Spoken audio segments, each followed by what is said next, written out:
पिछले लेक्चर में ये बात किया था कि जो प्रोटिस्टा होते हैं बात नहीं करो, इसमें 3 क्लासिफिकेशन हमने किया था।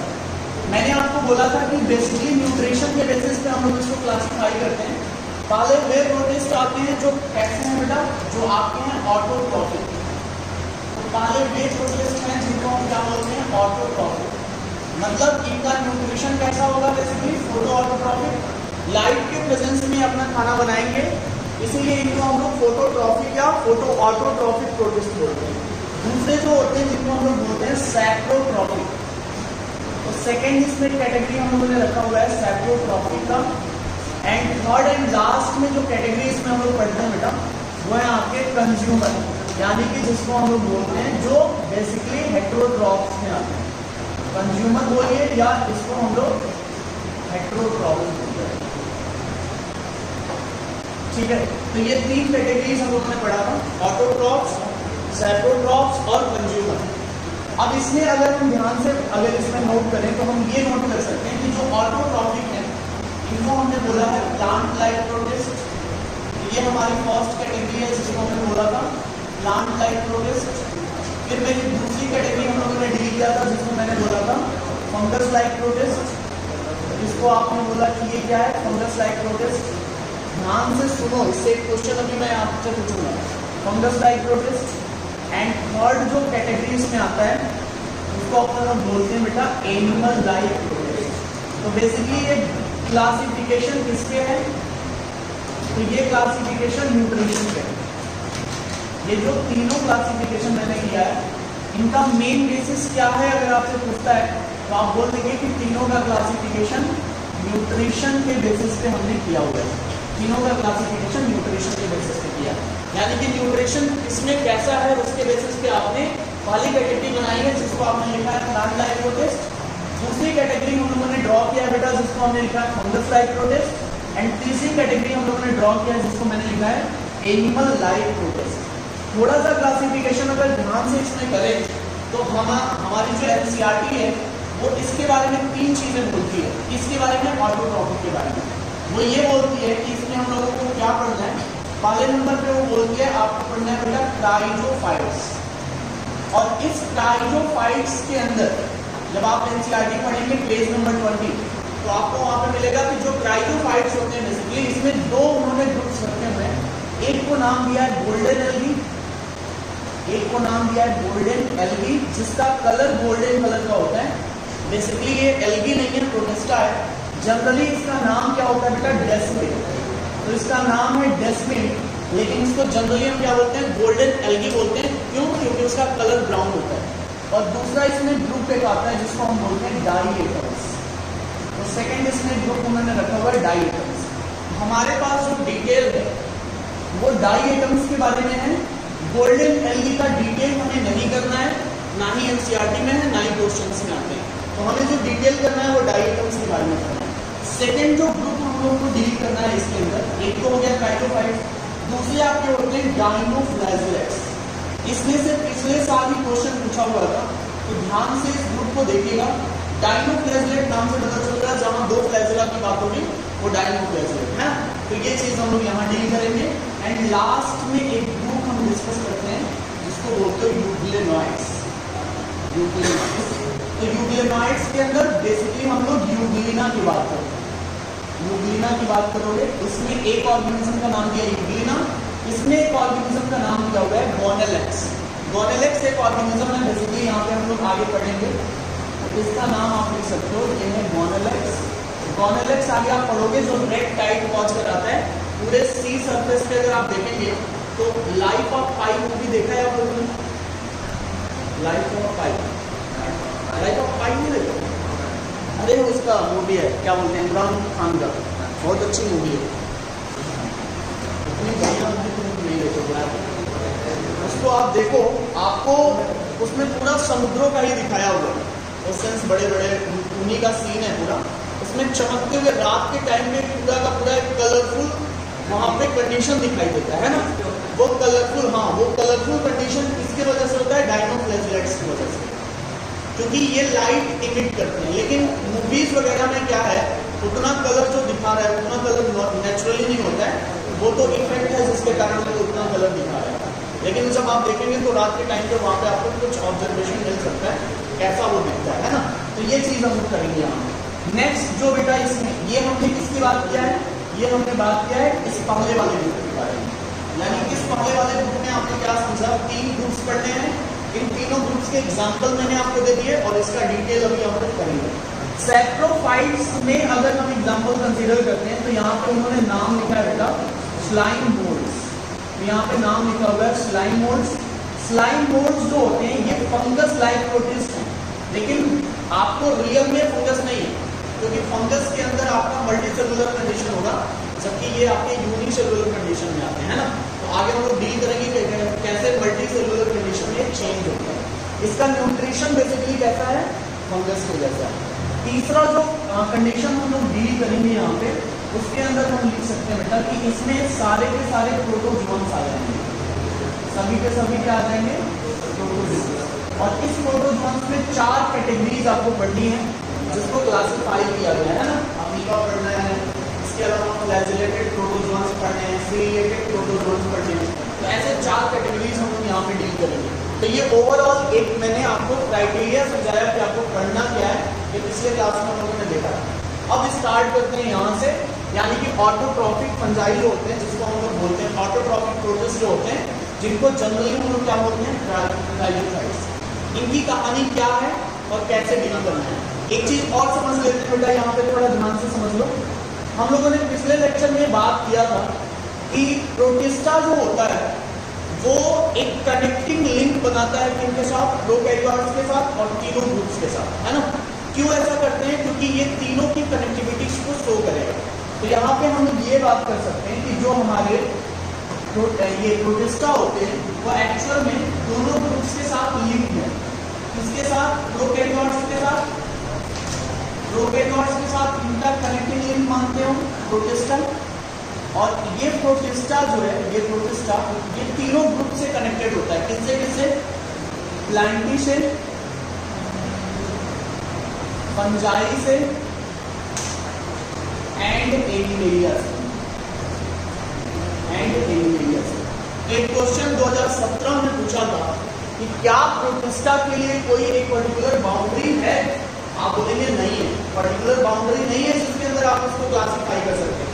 प्रोटिस्टा हमारा एक कनेक्शन है जो जोड़ के रखता है, इनको जोड़ के रखता है, प्रोकैरियोट्स को और यूकैरियोट्स के इन तीनों मेंबर्स को। वो खुद भी यूकैरियोट है, लेकिन उसके कुछ कैरेक्टर्स किसके जैसे बेटा, प्रोकैरियोट्स के जैसे। इसलिए हम ये मान सकते हैं कि प्रोकैरियोट्स के साथ इनका क्या है, कनेक्शन है। और ये कनेक्शन किसके कंपेयर में है, प्लांटी के, फंजाई के, एनिमेलिया के। तो आप ये लिख सकते हो कि नॉट फिक्स्ड बाउंड्री। यहाँ पे क्या नहीं है बेटा, कोई फिक्स बाउंड्री नहीं है जिसके अंदर आप इसको अच्छे से पढ़ लीजिए। इसके अंदर तीनों टाइप के आपको कैटेगराइजेशन मिल रहा है। कुछ ऐसे प्रोटिस्ट हैं जिनका नेचर प्लांट के जैसे है, कुछ ऐसे हैं जो फंगस जैसे हैं, और कुछ ऐसे हैं जो एनिमल्स जैसे हैं। तो कोई पर्टिकुलर बाउंड्री नहीं है। मतलब आप ऐसे सोच सकते हो कि क्या प्रोटिस्टा का अपना कुछ रवैया है, आप बोलेंगे नहीं है, ये तो उसके जैसा काम कर रहा है। बात समझ में आ रही है ना। तो यहाँ पे सिमिलरिटी दिखती है बेटा किनके साथ, प्लांटी के साथ, फंजाई के साथ और एनिमेलिया के साथ। तो मैं ये भी लिख सकता हूँ प्रोटिस्टा में कि सिमिलरिटी विथ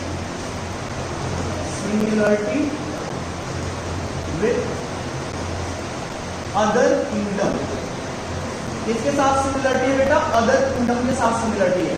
किन किंगडम के साथ सिमिलरिटी है, मोनेरा के साथ, प्लांटी के साथ, फंजाई और एनिमेलिया। क्लियर ना। ये चीज आप नोट करके रखिएगा, ये क्वेश्चन में बन सकता है।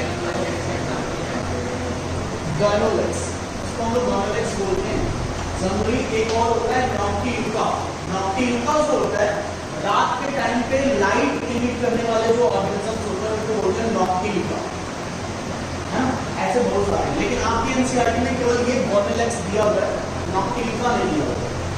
ठीक है, इसको नोट करिए, फिर रेडिंग का लिए फटाफट खा लाएगा।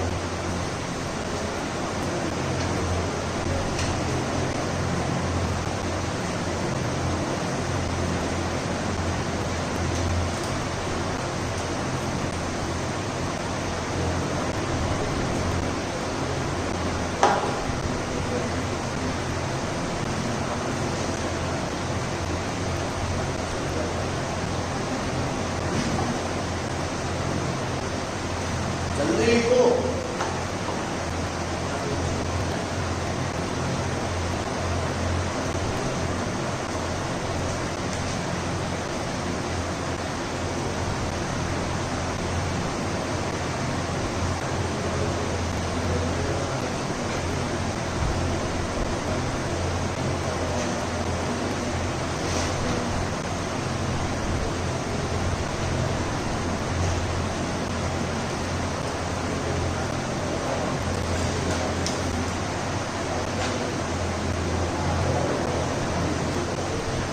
हो गया?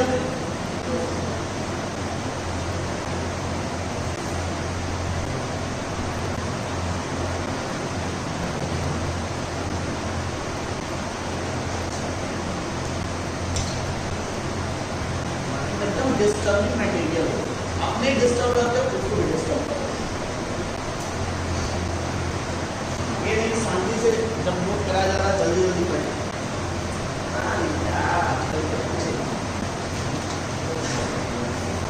कम से कम जितना देर क्लास है उतना देर तो शांति से बैठो ना, उतना देर बेचैनी इतना ज़्यादा रहेगा।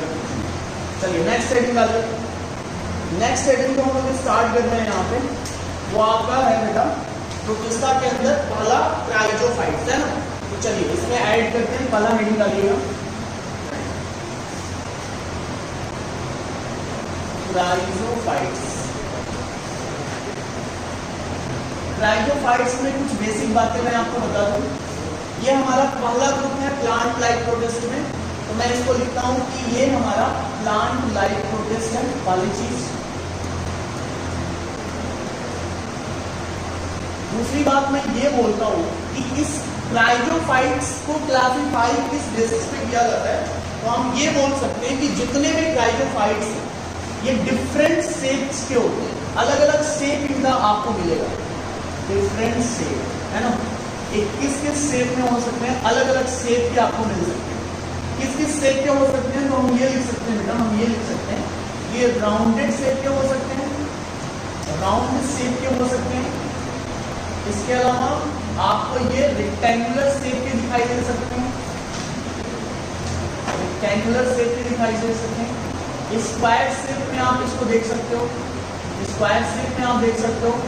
इसके अलावा आप ओवल शेप में भी इनको देख सकते हो। तो अलग अलग शेप है, मतलब क्राइजोफाइट्स के जो मेंबर हैं उनका एक पर्टिकुलर शेप नहीं है, अलग अलग शेप आपको नजर आता है।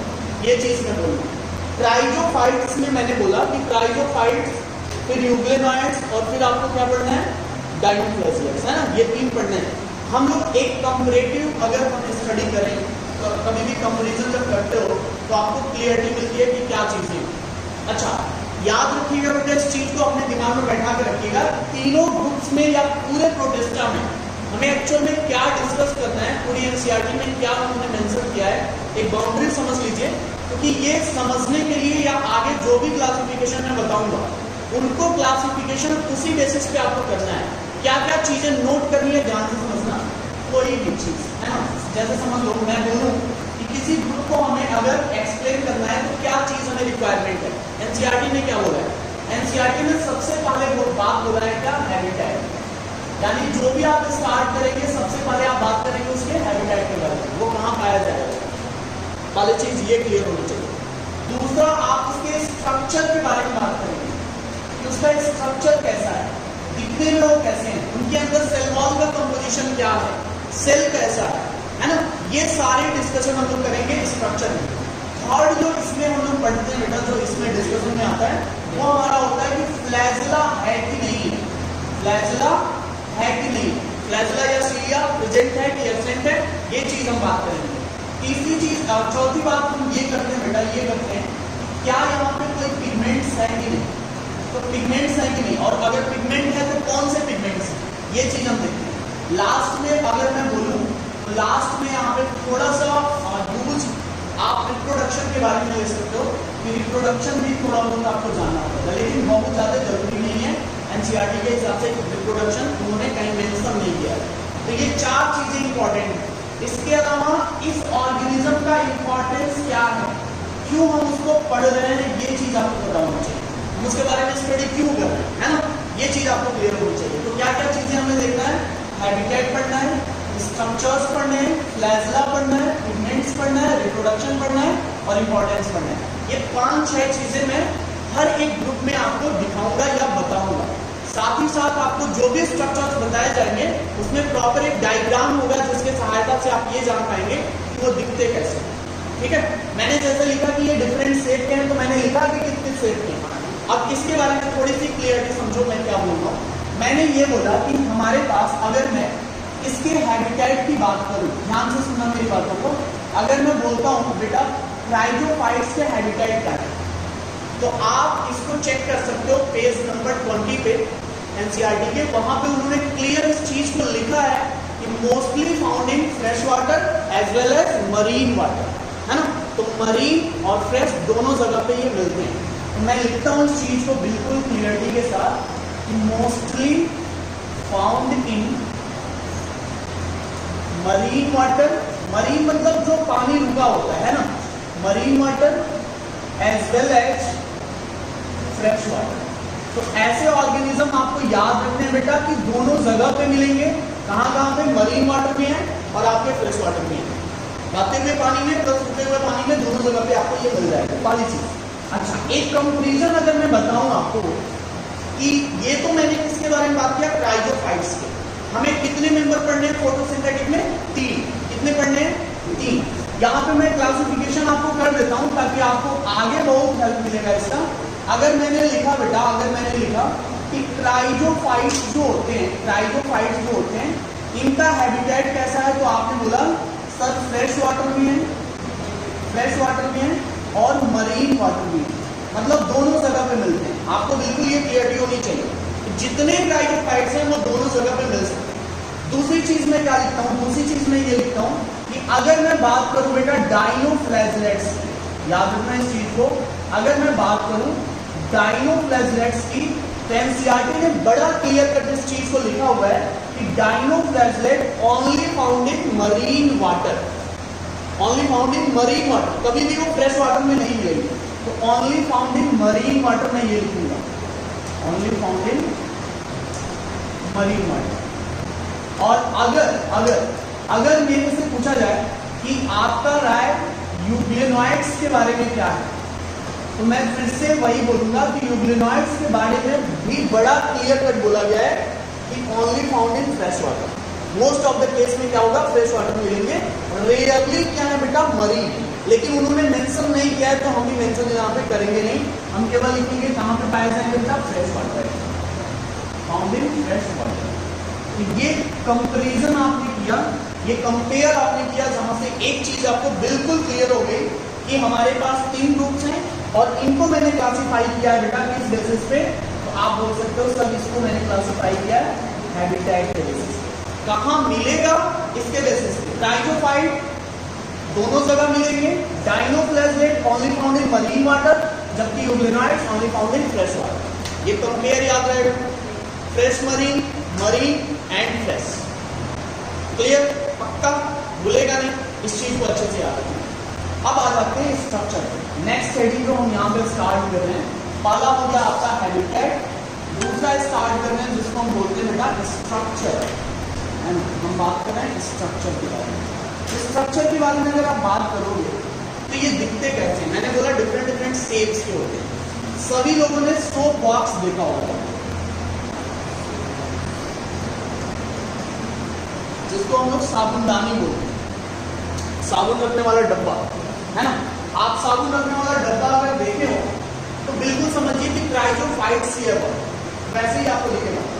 एक ऊपर का खोली जो बड़ा होगा और जिसके अंदर छोटा सा ऐसा डब्बा लगा होता है जिसमें आप साबुन रखते हो, तो एक उसका कैप हो गया और एक साबुनदानी जहाँ पे साबुन रखा जाता है। ये बिल्कुल ऐसे ही आपको दिखेगा। मतलब ऊपर वाले को हम बोलते हैं इपिथीका, थीका का मतलब होता है लेयर, और नीचे वाले को बोलते हो हाइपोथीका। हाइपो मतलब नीचे, थीका मतलब लेयर। तो 2 लेयर्ड स्ट्रक्चर आपको ऐसे दिखाई देंगे जो आपस में कनेक्टेड होते हैं by the help of girdle, GIRDL। तो ये गर्डल से कनेक्टेड होते हैं। आप समझ लीजिए कैसे दिखेगा, मैं आपको एक स्ट्रक्चर बना के दिखाता हूँ, ध्यान से देखना इस चीज को, क्लियर हो जाएगा कॉन्सेप्ट। कुछ है नहीं बेटा इसमें, कुछ है नहीं। ऐसे देखो स्ट्रक्चर कैसा होता है। अगर हम लोग इसको ड्रॉ करें तो स्ट्रक्चर आपको कुछ इस तरीके से नजर आएगा। ये ऊपर वाली लेयर है जिसको मैंने बोला है ईपीथीका, और इसके नीचे एक लेयर आपको दिखाई देगा जिसको मैं बोलता हूं हाइपोथीका।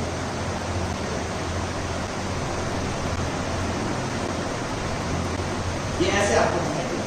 तो बॉक्स है, ये मैंने आपको कैसा बनाया, ये आप बनाया हो रेक्टेंगुलर, ऐसे स्क्वायर शेप भी हो सकता है, गोल भी साबुनदानी का डिब्बा आता है, अलग अलग साबुनदानी का डिब्बा आता है कि नहीं? तो आप साबुनदानी का डिब्बा ही समझिए। तो इसको मैंने क्या बोला बेटा, इसको मैंने बोला ये ऊपर वाली लेयर है, तो इसको मैंने बोला ईपीथीका। थीका का मतलब लेयर और ईपी मतलब ऊपर वाला, है ना? ये नीचे वाला जो है इसको मैंने क्या बोला, हाइपोथीका। तो इसको मैं बोलता हूं बेटा हाइपोथीका। तो दो लेयर स्ट्रक्चर हो गए, ईपीथीका एज वेल एज हाइपोथीका। अंदर की तरफ जब आप देखोगे तो एक बढ़िया सा सेल आपको और उसका प्लाज्मा मेम्ब्रेन आपको दिखाई देगा। तो ये बढ़िया सा सेल आपको दिखाई दे रहा है और इसका न्यूक्लियस है ना? तो ये हो गया इसका प्लाज्मा मेम्ब्रेन, ये हो गया इसका प्लाज्मा मेम्ब्रेन। ये चीज मैंने लिखी है बेटा, ये हो गया इसका प्लाज्मा मेम्ब्रेन, ये हो गया इसका न्यूक्लियस, ये हो गया इसका न्यूक्लियस। इतना क्लियर हो रहा है? फिर मैं क्या बोल रहा हूँ कि क्या ये दोनों डब्बा आपस में फ्री फाउंड में है क्या? नहीं, ये दोनों डब्बा आपस में जुड़े हुए, ये दोनों डब्बा आपस में जुड़े हुए हैं by the help of connection. इस कनेक्शन को अपन लोग बोलते हैं क्या है, गर्डर। तो इस कनेक्शन को अपन लोग बोलते हैं बेटा गर्डर। गर्डर वो कनेक्शन है जो ईपीथीका हाइपोथीका को जोड़ के रखता है ना? इसके अंदर खुद का साइटोप्लाज्म वगैरह भी होगा। तो ये चीजें हम यहाँ पे मेंशन कर देते हैं कि इसका साइटोप्लाज्म। एक चीज जो बड़ा इंपॉर्टेंट है और ध्यान से सुनना मेरी बातों को, सुनो अभी लिखो नहीं। ये जो ऊपर की जो लेयर है और नीचे की जो लेयर है, मतलब जिसको मैं थीका बोल रहा हूँ, इस थीका के ऊपर एक डिपोजिशन होता है जिसको बोलते हो सिलिका डिपोजिशन। ध्यान से सुनना मेरी बातों को, ये आगे काम देगा। सिलिका का डिपोजिशन है बेटा, तो यहाँ पे आपको बीच बीच में ऐसे सिलिका का पूरा डिपोजिशन है। मतलब आप अगर मैं बोलूँ कि इसका जो सेल वॉल है, क्या सेल वॉल होता है, तो आप बोलेंगे बिल्कुल होता है। फिर मैं बोलूँ किसका बना होता है, तो आप बोलेंगे दो चीज होता है। पहला एक चीज होता है जिसको बोलते हो सेलुलोज, और दूसरी एक चीज होती है जिसको हम बोलते हैं सिलिका। तो मैं ये बोलता हूँ बेटा कि ये जो सेल वॉल है, जो सेल वॉल है इसका, cell wall is made up of cellulose plus silica. मैं ये लिखता हूँ कि it is made up of cellulose plus silica. और सिलिका की लेयरिंग कैसी है तो थोड़ा ध्यान से समझना। ये जो सिलिका इसमें प्रेजेंट है, ये पतले पतले ओवरलैपिंग के फॉर्म में आपको दिख रहे हैं। पतले पतले ओवरलैपिंग, एक दूसरे के ऊपर क्या कर रहे हैं, ओवरलैप करते हुए आपको जा रहे हैं ऐसे। तो ये क्या है बेटा, थिन ओवरलैपिंग फॉर्म में आपको ये नजर आ रहा है। थिन ओवरलैपिंग फॉर्म में ये नजर आ रहा है। अब एक चीज समझना, मेरी बात सुनो पहले, उसके बाद लिखना। ये जो सिलिका है ना, इसका कोई एंजाइम नहीं है। ध्यान से सुनो, कोई भी एंजाइम नहीं है। जिसका एंजाइम नहीं होता है उसका डिग्रेडेशन नहीं हो सकता, उसको खराब नहीं किया जा सकता, उसको मतलब आप पचा नहीं सकते हो, उसको डाइजेस्ट नहीं करा सकते हो, तो वो कभी भी खराब नहीं होगा। ऐसे के लिए एनसीईआरटी ने टर्म दिया है इंडेस्ट्रक्टिबल। इंडेस्ट्रक्टिबल का मतलब होता है जिसको आप खराब ना कर पाए, एक बार जो बन गया वो रहेगा हमेशा। तो ये जो सिलिका है यहाँ पे, ये जो सिलिका का डिपोजिशन है, नेचुरली इसका कोई एंजाइम प्रेजेंट नहीं होता है, और अगर इसका कोई एंजाइम प्रेजेंट नहीं होता है तो इसको डिग्रेडेशन भी नहीं कराया जा सकता है। तो एक चीज समझिएगा, जितने प्रोटिस्टा है बेटा, ये जब मर जाते हैं तो ये जो बाउंड्री होती है, या आप बोल सकते हो बॉटम ऑफ द जो सी होता है, समुद्र के बॉटम पे जाके जमा हो जाते हैं। बोलो माना। तो ये क्या होंगे, जब भी ये मर जाएंगे तो इनका डिपोजिशन सेलुलोज तो खत्म by the action of cellulase enzyme, लेकिन सिलिका तो सिलिकेज एंजाइम नहीं है। तो सिलिका क्या होगा, सिलिका का डिपोजिशन क्या हो जाता है, अर्थ के बॉटम पे होना स्टार्ट हो जाता है, और इस सिलिका के डिपोजिशन होने के कारण एक पूरी की पूरी एक अर्थ बन जाती है जिसको हम बोलते हैं डाईएटमेसियस अर्थ। ये क्लियर कट एनसीईआरटी ने लिखा है, डाईएटमेसियस अर्थ क्या है, तो by the accumulation of silicate layer on the bottom of sea, यानी कि समुद्र के तल पे सिलिका का डिपोजिशन एक अर्थ बना दे रहा है, एक अर्थ के जैसे एक पूरा मतलब चादर बना दे रहा है, उस चादर को हमने नाम दिया है डाइएटमेसियस। क्लियर? इस डाइएटमेसियस अर्थ को हम निकालते हैं और उसका अलग अलग यूज करते हैं। जैसे पॉलिशिंग के लिए आप इस जिस टाइल्स पे बैठे हो इसकी जो पॉलिशिंग होती है वो इसी सिलिकेट लेयर से होती है। इसके अलावा फिल्ट्रेशन, चीजों को फिल्टर, मेडिसिन के फिल्ट्रेशन में इसको यूज किया जाता है। ये काफी हार्ड और रिजिड होता है, तो फिल्ट्रेशन के लिए, ऑयल एक्सट्रैक्शन, ऑयल निकालने के लिए, ये सारी चीजें मेंशन किया है एनसीईआरटी में अपने सिग्निफिकेंस में। तो इस चीज को क्लियरली याद रखिएगा। मैं एक एक लाइन एनसीईआरटी का बता रहा हूं, आपको कुछ भी एक्स्ट्रा नहीं पढ़ना है बेटा। एनसीईआरटी की एक एक लाइन नोट करा रहा हूं मैं। आप अगर एनसीईआरटी खोलेंगे तो लाइन बाय लाइन आपको मिलता जाएगा, आप उसको अंडरलाइन करते जा सकते हो। मैं पेज नंबर भी बोल रहा हूँ आपको, पेज नंबर 20 खोल के इसको चेक करिएगा। तो याद रखिएगा इस चीज को। मैंने क्या बोला?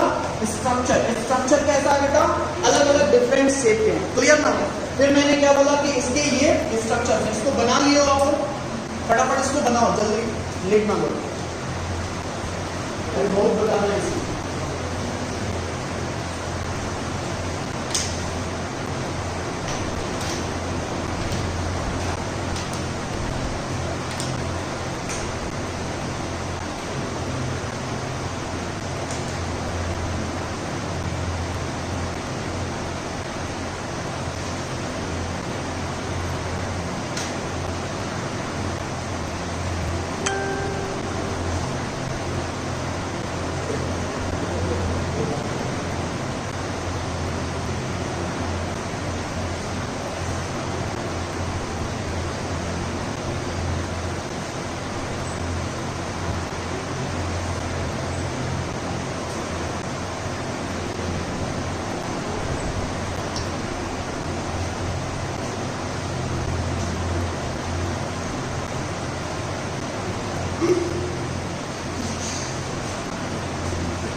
आपको लोग या तो आप बहुत महान काम करेंगे तब जानेंगे, या तो आप कुछ ऐसा उल्टा काम करिए तब आपको लोग जानेंगे। जैसे मान लो है ना, सब लोग आते हैं धक्का हाथ से लेकर दरवाजा खोलते हैं, आप आइए तो उन्हीं से तब देखने वाले आपको देखेंगे, है कि नहीं? सब लोग बैग ऐसे सीधा टांग के चलते हैं, आप ऐसे मुट्ठी पे ऐसे लड़का लो और क्लास में मुट्ठी करो, देखो सब लोग आपको लोग। आपको दुनिया दो तरीकों से देखती है, या तो आप बहुत नामी गिरामी आदमी हो तब आपके बारे में जान पहचान होगा, नहीं तो आप कुछ ऐसी उटपटांग चीजें करते रहिए जिससे लोगों के बीच में चर्चा का विषय बने रहिए। ऐसा रात में समझ लो, चर्चा का विषय बनेगा। क्यों? क्योंकि भाई पटांग काम करके पता तो बोलना, या तो रात सावन बनो, प्रियदर्शनी नाम रखते हैं सब प्रियदर्शनी, और बाबू कैब वाले तो मार के एकदम उसका मुंह सुझा देते 25 खापड़ मारूंगी। बताओ बहुत सीधा था, यूपी वाला नहीं हुआ, यूपी वाला या बिहार वाला एक खापड़ मारू तो 2 खापड़ मारो गायब नहीं जाता, उनको ढूंढना पड़ता प्रियदर्शनी कहाँ। देखो ये महिला शक्तिकरण ठीक है, लेकिन इतना भी ना हो जाए कि इंसान जब रास्ते में निकले तो अगर मान लो वो आदमी है तो ऐसे हाथ जोड़ते हैं। महिला शक्तिकरण, ये महिला शक्तिकरण महिलाओं को मजबूत बनाने के लिए है, लेकिन इसका मतलब ये थोड़ा ना कि पुरुष को कमजोर बनाना है। ये रजनी जी मानिए एक एग्जाम्पल से, जब पुलिस वाले पकड़ के ले गए सुलह करना था, ऐसे लोगों को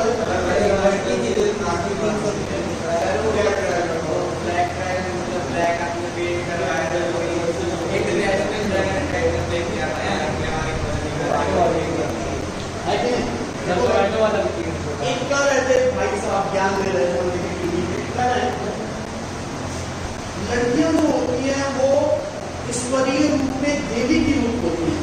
ये दर्शनी ने अगर कुछ किया होगा उसमें कुछ नारी शक्ति की बात रही होगी और कुछ दुर्गा माँ की कुछ कृपा भी रही होगी। है कि नहीं? वाले उनको पटक के पीटना चाहिए और फिर पूछना चाहिए कितना, आप भी बता दीजिए काउंट कर दीजिए, है कि नहीं? जो चीजें सही है उसके साथ नहीं बोलते। बहुत हमारे समाज में ना बड़ा कुरीतियां है, उसको अगर सही करने निकलोगे ना तो लोग बोलेंगे पगला गया, इसलिए लोग सही नहीं करते। तो हम लोग क्या बात कर रहे हैं यहाँ पे? पहले बात कर रहे हैं सेल वॉल, पहले बात कर रहे हैं सेल वॉल। सेल वॉल जो होता है, ध्यान से समझना, सेल वॉल जो होता है मैंने बोला मेड अप ऑफ सेलुलोज, हर एक लाइन को लिखते चलिएगा, छोड़िएगा नहीं, made up of cellulose plus silica. Question इसी से आते हैं, जो आपके फिजियोलॉजी वाले चैप्टर है वो आसान है, क्यों? क्योंकि वहां पे सारी चीजें आपको डायग्राम से क्लियर करना है, यहाँ पे आपको पॉइंट नोट करके क्लियर करना है और ये दिमाग में बैठाना पड़ेगा, इसलिए थोड़ा ये रट्टाफिकेशन वाली चीजें हैं तो मैं आपको समझा रहा हूँ।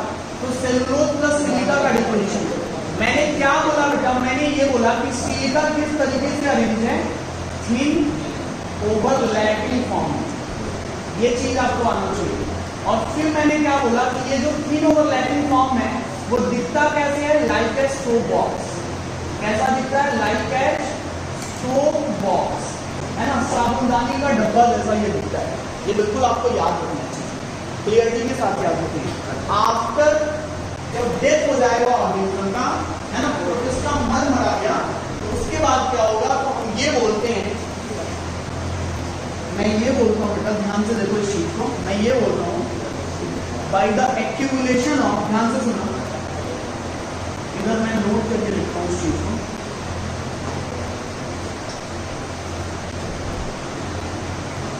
बाय द एक्यूमुलेशन ऑफ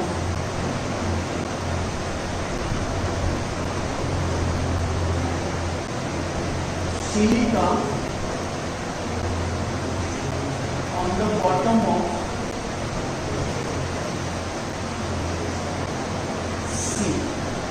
है ना, क्या मैंने लिखा? एक्यूमुलेशन ऑफ सिलिका, कहां पे बेटा? ऑन द बॉटम ऑफ सी। क्या फॉर्म करेगा? तो दे फॉर्म डाइएटमेसियस सॉल्ट। इस चीज को बड़ा क्लियरिटी के साथ लिखिएगा, अंडरलाइन करेगा, दे फॉर्म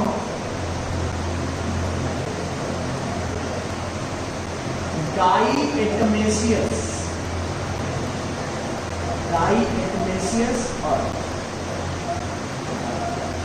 ये फॉर्म करते हैं डाइएटमेसियस, ये फॉर्म करते हैं डाइएटमेसियस, और ये चीज मैंने लिखी है।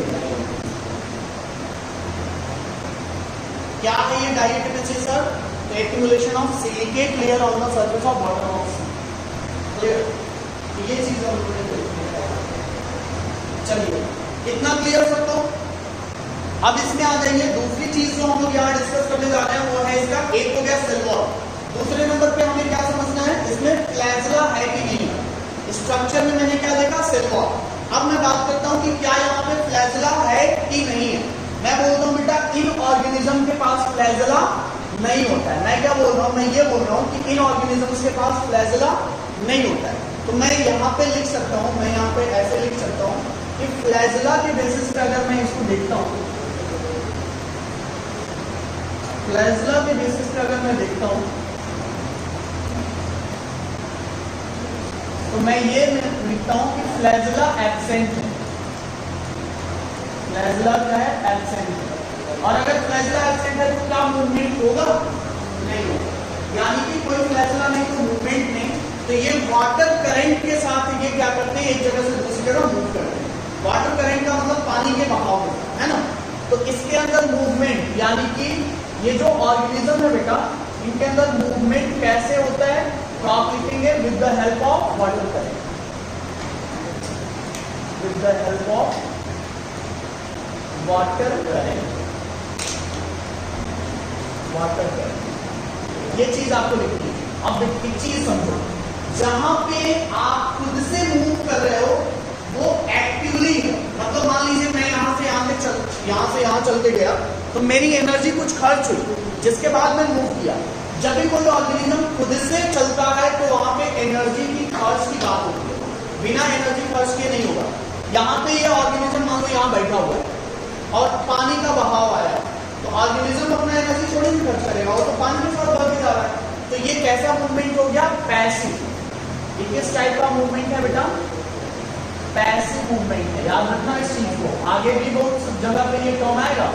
पैसिव मूवमेंट का मतलब नो एक्सपेंडिचर ऑफ एनर्जी, है ना, कोई एनर्जी खर्च नहीं है, नो एक्सपेंडिचर ऑफ एनर्जी, कोनो एनर्जी खर्च नहीं हो रहा है, बिना एनर्जी खर्च के उसके ऊपर कंट्रोल हो रहा है। तो ये चीजें आपको बिल्कुल क्लियर रखना है। हम लोगों ने ये बात किया कि जो भी ऑर्गेनिजम्स हैं उनके अंदर फ्लैजेला नहीं होगा, जो भी मूवमेंट है वो पैसिव मूवमेंट है। क्यों? क्योंकि वाटर करंट के साथ वो मूव करेगा। ये बातें आपको बिल्कुल क्लियर होनी चाहिए। नेक्स्ट पॉइंट अगर हम बात करें बेटा कि क्या पिगमेंट्स यहाँ पे होते हैं, तो हम वही चीज बात करने चल रहे हैं कि पिगमेंट्स क्या होते हैं। आगे चला जाए, हेडिंग आ जाएगा पिगमेंट्स। हाँ देखो जल्दी,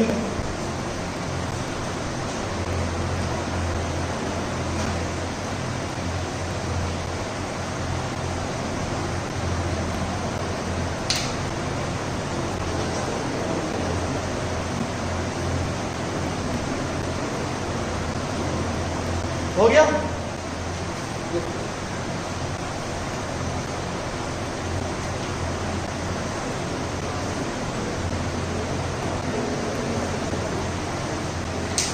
चलो लिखो नेक्स्ट, पिगमेंट हम लोग बात कर रहे थे ना, पिगमेंट्स की। पिगमेंट्स में अगर हम बात करें इसमें राइजोफाइट्स के अंदर पिगमेंट्स क्या मिलता है, तो आप लिखेंगे क्लोरोफिल ए मिलता है, क्लोरोफिल ए मिलता है एंड फ्यूकोजैंथिन मिलता है, फ्यूकोजैंथिन ये भी एक पिगमेंट है। और ये पिगमेंट जो फ्यूकोजैंथिन होता है वो कौन सा कलर देता है बेटा, ये ब्राउन कलर देता है। किस कलर का होता है, ब्राउन कलर का। इसकी वजह से, ब्राउन कलर होने की वजह से जो आपके अंदर एक हम लोग इसके नाम लिखे हैं डेस्मेट, डेस्मेट जो होते हैं वो आपको ब्राउन कलर के नजर आते हैं, मतलब गोल्डन एल्गी जिसको हम बोलते हैं। तो गोल्डन एल्गी में आपको यही फ्यूकोजैंथिन मिलता है। बाकी ये क्या है, पिगमेंट्स यहाँ पे क्लोरोफिल ए है। तीसरी चीज मैं यहाँ पे न्यूट्रिशन की बात करूँ, मैं किसकी बात करूँ, न्यूट्रिशन की बात करूँ। न्यूट्रिशन कैसा है यहाँ पे, न्यूट्रिशन इस केस में अगर आप स्टडी करेंगे तो सभी क्राइटोफाइट्स के अंदर न्यूट्रिशन होता है बेटा फोटो ऑटोट्रॉफी। क्लास में मोबाइल चलाना बुरी बात है ना, और ध्यान नहीं देना, अभी क्वेश्चन पूछा जाएगा तो अभी चेहरा देखेंगे एक दूसरे का, बाबू क्या बताएं सर। तो न्यूट्रिशन कैसा है, फोटो ऑटोट्रॉफी। और फोटो ऑटोट्रॉफिक में भी कैसा है बेटा, ऑक्सीजनिक। ऑक्सीजनिक का मतलब ऑक्सीजन रिलीज करते हैं। तो जब ये फोटोसिंथेसिस करेंगे तो ऑक्सीजन रिलीज करेंगे, क्यों, क्योंकि ये फोटो ऑटोट्रॉफिक है। तो याद ये चीज को रखना है ना। पिगमेंट्स कैसा है, क्लोरोफिल ए, फ्यूकोजैंथिन। न्यूट्रिशन कैसा है बेटा, फोटो ऑटोट्रॉफिक, ऑक्सीजन। ये चीज हम लोगों ने यहाँ पे मेंशन किया। अब मैं यहाँ पे इसके इंपॉर्टेंस की बात बता दूं। नेक्स्ट हेडिंग इसमें क्या है बेटा, इंपॉर्टेंस। लिखिएगा इंपॉर्टेंस। इंपॉर्टेंस में क्या क्या है, पहली चीज कि जितने भी क्राइटोफाइट्स हैं इनको हम लोग main producer of the oceans लिखा हुआ है एनसीईआरटी में। Main producer of the oceans मतलब ओशंस के अंदर या बड़े बड़े समुद्रों में जो बेसिकली प्रोड्यूसर का काम करते हैं वो कौन करते हैं, ये क्राइटोफाइट्स। क्यों, क्योंकि ये फोटोसिंथेटिक है। और अंदर जाओगे समुद्रों में तो वहां पे तो लाइट ही नहीं है, वहां तक लाइट कभी पहुंचता ही नहीं है। जो बिल्कुल बॉटम पे ऑर्गेनिज्म है उनसे जाके पूछो कि बाबू कभी सूर्य को देखे हो, तो बोलेंगे ई क्या होता है, यूं कुछ होता है क्या, तो बोलो लाइट देखे हो, बोलेंगे लाइट। ये उनके लिए बिल्कुल नया चीज होगा, है ना। तो वो बिल्कुल क्या है, उनके लिए नया है क्योंकि वो जानते नहीं उस चीज का। तो याद रखिए पहला इंपॉर्टेंस क्या है, तो लिखिएगा main producer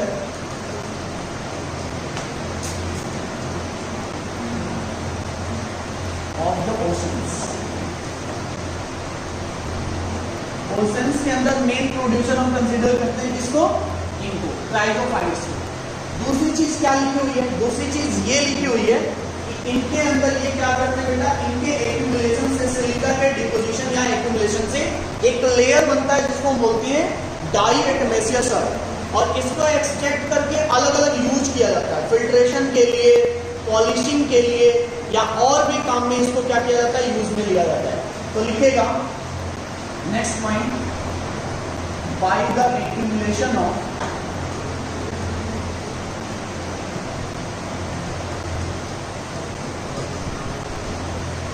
silica on the bottom of sea,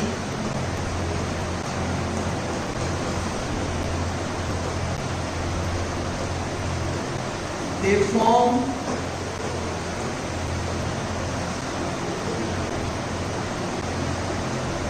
diatomaceous or they form diatomaceous, है ना। अब इसका यूज क्या है डाइएटमेसिस अर्थ का, तो इसको नोट करो।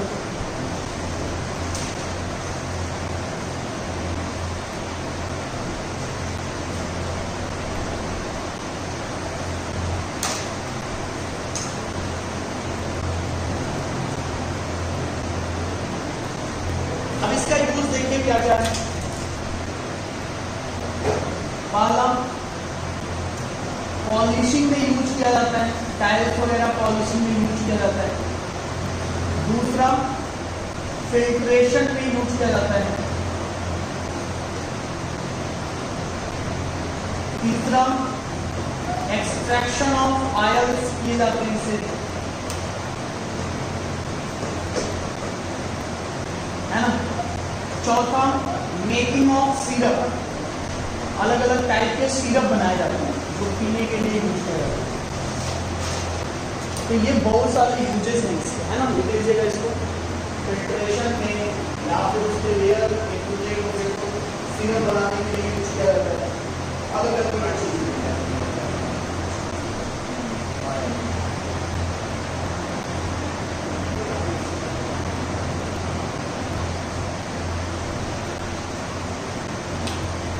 कितना क्लियर, ठीक है ना। अच्छा, डाइएटमेसिस और क्यों बन रहा है, क्योंकि ये जो आपका सिलिका है वो कैसा है बेटा, ये सिलिका कैसा है, इंडेस्ट्रक्टिबल, इंडेस्ट्रक्टिबल, ये टर्म यूज किया गया है।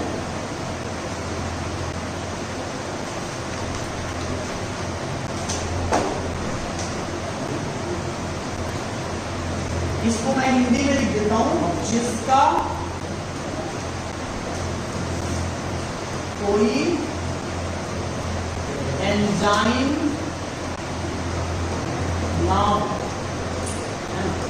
ऐसे को डिग्रेड नहीं किया जा सकता है। तो जिसका कोई पर्टिकुलर एंजाइम नहीं है, डिग्रेडेशन पॉसिबल नहीं है।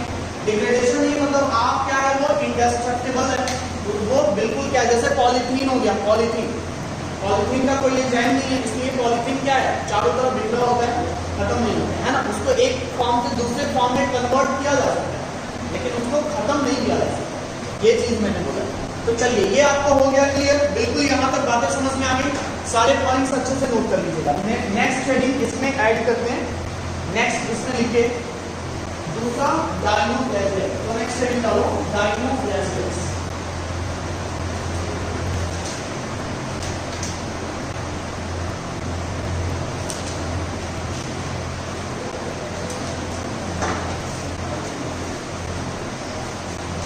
आगे चला जाए,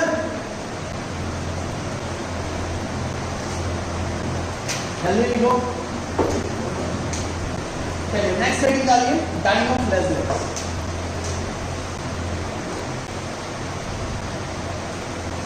डायनोफ्लेजेलेट्स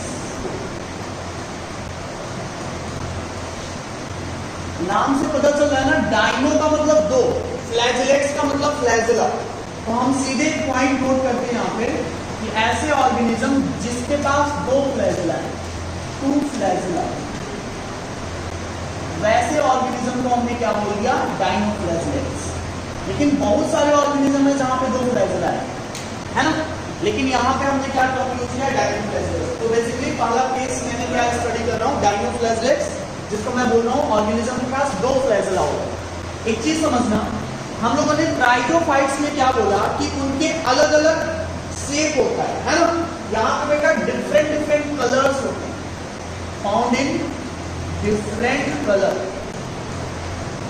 यहाँ पे अलग अलग कलर आपको दिखाई देगा। ऑर्गेनिज्म जो होंगे वो अलग अलग कलर्स में होंगे, है ना।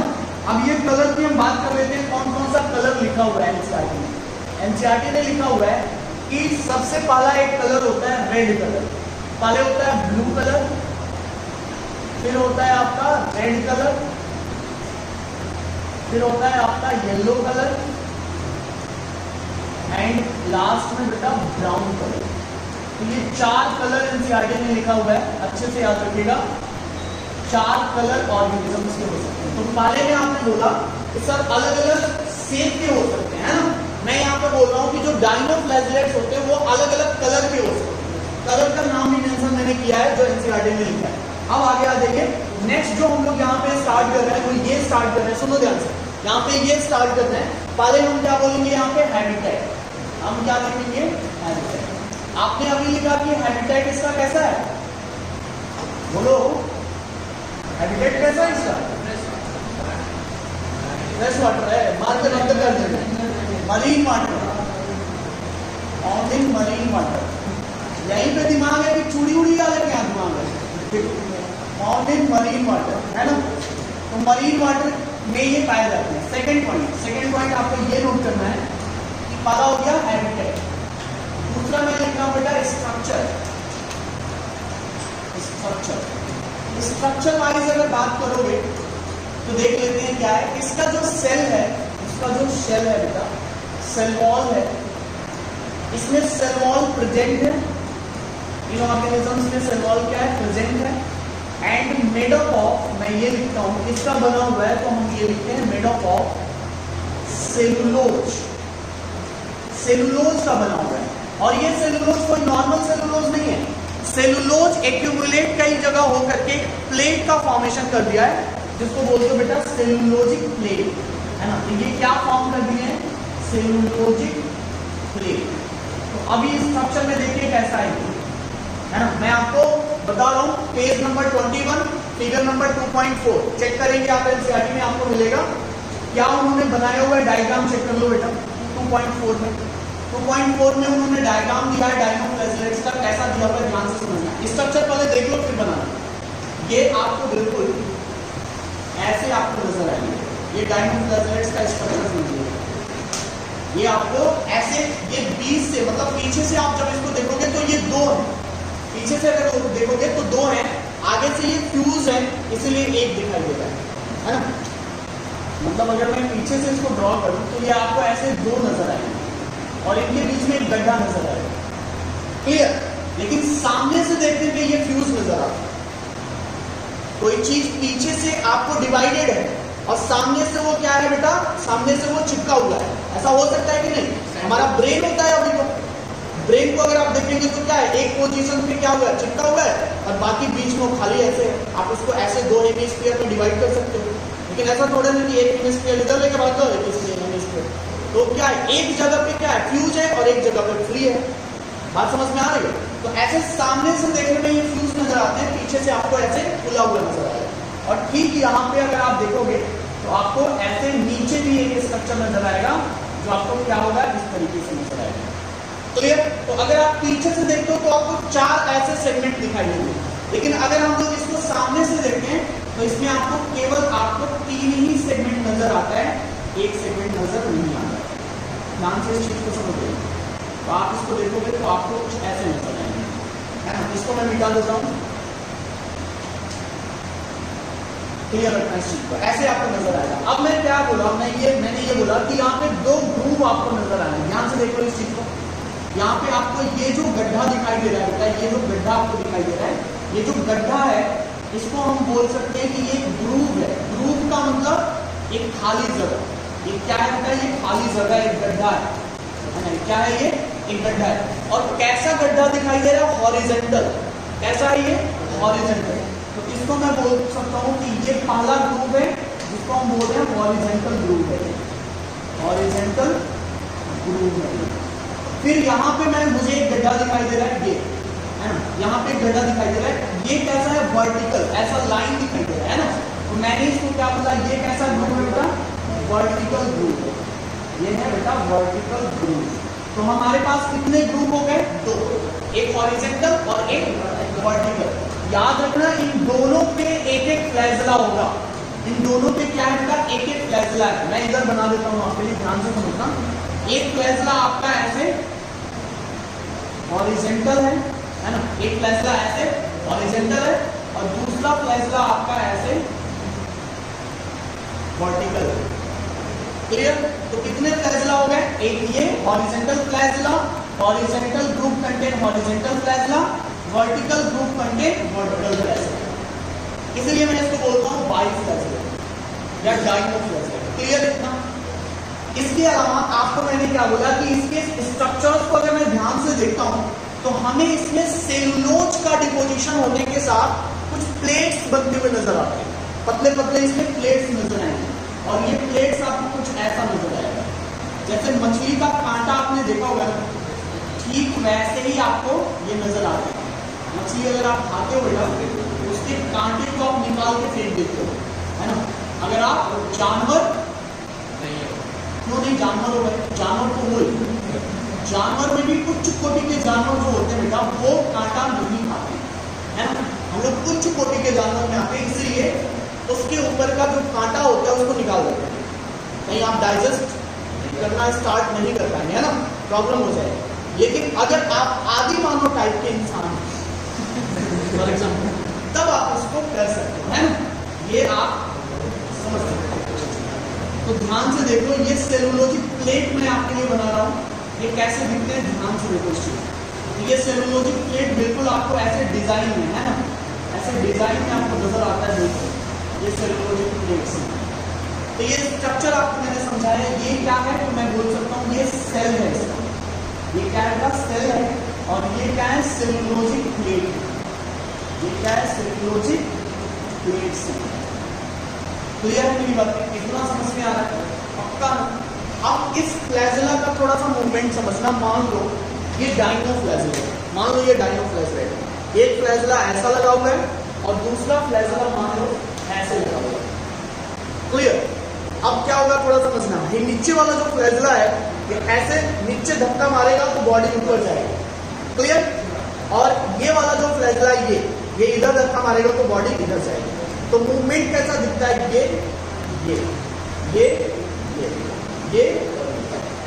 नहीं आएगा।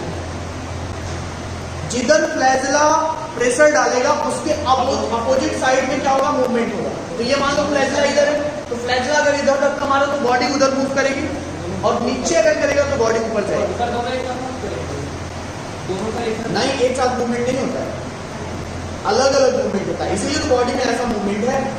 अगर एक साथ मूवमेंट होता तो ये इधर घुमा देता, वो उधर घुमा देता, वहीं पे नाचते ला जाते हैं, बिल्कुल सपना चौधरी बनता है।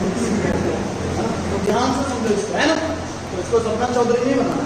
तो यहाँ पे आपको क्या क्या स्ट्रक्चर में दिखा, पहला तो सेलुलोजिक प्लेट्स दिखे, दूसरा आपको हॉरिजॉन्टल ग्रुप दिखा, तीसरा वर्टिकल ग्रुप दिखा, दो फ्लैजला दिखे, और ये स्ट्रक्चर आपका डाइनोफ्लैजला है। बिल्कुल क्लियर रखना है इस चीज को।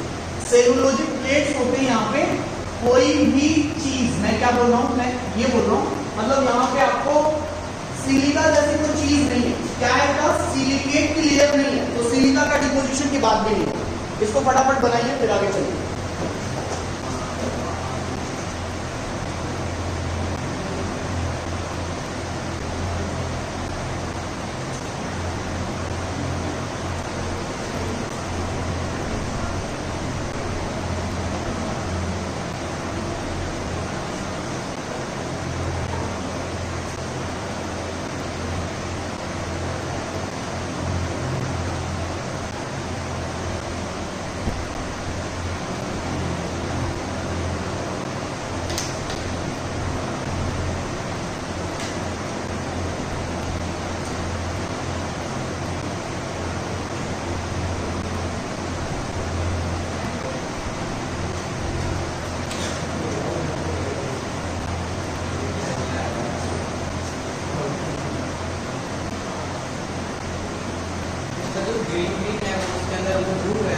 ये ग्रुप है, गड्ढा जो दिखाई दे रहा है,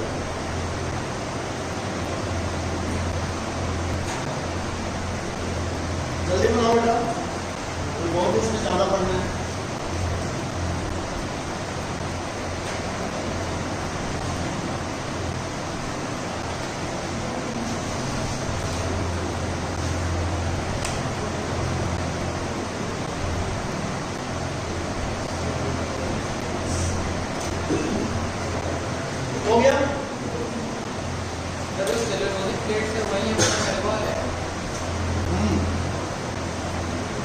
लेट फ्री सेल वॉल की फॉर्मेशन करते हैं। चलिए ये हो गया पहला, इसमें सेल वॉल डिस्कशन हम लोगों ने किया। दूसरे नंबर पे हम यहाँ पे क्या डिस्कशन करने जा रहे हैं बेटा, क्या फ्लैजिला है यहाँ पे, तो हम बात करेंगे बिल्कुल फ्लैजिला बढ़िया में है ना। तो फ्लैजिला के बारे में लिखते हैं कि प्रेजेंट है और नंबर में बेटा कितने हैं, तो 2 है, कोई नंबर। अच्छा फ्लैजिला है, इस बात का प्रूफ है मेरे पास, तो दोनों साइड में फ्लैजिला है। और ये दोनों फ्लैजिला ध्यान से समझना, ये दोनों फ्लैजिला कहते हैं इक्वल इन साइज है और एक हॉरिजॉन्टल है दूसरा वर्टिकल है, मतलब पोजीशन क्या है, अलग अलग है, एक ही पोजीशन में नहीं कि वो एप्टिकल अरेंजमेंट में है। एक आपको बिल्कुल हॉरिजॉन्टल है, दूसरा आपको बिल्कुल वर्टिकल है। तो याद रखना है कि एक वर्टिकल जो ऊपर की तरफ मूवमेंट कराने के लिए रिस्पॉन्सिबल है और एक आपको हॉरिजॉन्टल जो साइड वाइज मूवमेंट कराने के लिए रिस्पॉन्सिबल है। क्लियर ना। तो हम ये लिखते हैं कि ये दोनों फ्लैजिला बेटा कैसे हैं, इक्वल इन साइज। मैं इस चीज को लिखता हूं कि दोनों फ्लैजिला इक्वल इन साइज है, दोनों फ्लैजिला इक्वल साइज के हैं। पोजीशन की अगर बात करेंगे, आप ध्यान से सुनिएगा, पोजीशन की अगर बात करोगे तो 2 पोजीशन में है, एक हॉरिजॉन्टल जिसको मैं हॉरिजॉन्टल फ्लैजिला बोलता हूं, और एक है बेटा जो वर्टिकल है जिसको मैं वर्टिकल फ्लैजिला बोलता हूं। तो बिल्कुल क्लियर रखना है दिमाग में कि 2 ही फ्लैजिला है, एक हॉरिजॉन्टली अरेंज है हॉरिजॉन्टल फ्लैजिला, वर्टिकली अरेंज है वर्टिकल फ्लैजिला। ये हो गई फ्लैजिला की बात। तीसरा नंबर पे आता है क्या, तीसरे नंबर पे आता है आपका पिगमेंट्स। भाई यहाँ पे कलरफुल की बात है तो पिगमेंट्स तो भर भर के होंगे, क्या होगा, पिगमेंट्स तो खूब बढ़िया होगा। वहां पे क्लोरोफिल ए था और फाइकोजेंथिन था, है ना। यहाँ पे देखो पिगमेंट्स में होगा क्लोरोफिल ए, इसके अलावा आपको क्या मिलेगा बेटा, कैरोटीन मिलेगा। कैरोटीन आपको कहां पे मिलता है कलर, गाजर खाए सभी लोग, गाजर में सबसे ज्यादा कैरोटीन मिलता है जिसको बीटा कैरोटीन बोलते हैं। तो जो ऑरेंज वाला गाजर होता है उसमें आपको सबसे ज्यादा कैरोटीन मिलता है, बीटा कैरोटीन। इसके अलावा जैंथोफिल मतलब ऐसे पिगमेंट्स जो येलो कलर देते हैं, तो ये हो गया आपका ऑरेंज कलर के लिए, ये हो गया आपके जैंथोफिल येलो कलर के लिए, ये हो गए आपके पिगमेंट्स। इसके अलावा एक पिगमेंट और होता है जिसको हम बोलते हैं फाइकोएरिथ्रिन। बेटा एरिथ्रिन तो जब भी आया तो आप समझिएगा वो रेड कलर दे रहा है। कौन सा कलर दे रहा है, रेड कलर। तो बेसिकली पिगमेंट्स यहाँ पे क्या हो गए, ये सारे पिगमेंट्स हैं, chlorophyll, carotene, xanthophyll, phycoerythrin. Next जो इसमें आता है वो हम लोग बात कर लेते हैं, ध्यान से सुनना मेरी बात को। नेक्स्ट जो इसमें आता है ये तो हो गया पिगमेंट्स। चौथे नंबर पे हम लोग लिखते हैं कि यहाँ पे स्टोरेज होता है क्या किसी चीज का, यहाँ स्टोरेज होता है, तो बिल्कुल बोलोगे स्टार्च का स्टोरेज होता है, स्टार्च का।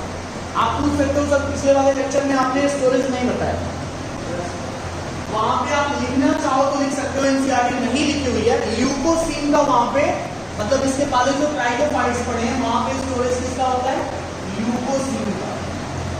एक स्टोरेज कंपोनेंट है leucosin in case of trichophytes, but in case of dinoflagellate storage क्या है बेटा, स्टार्च।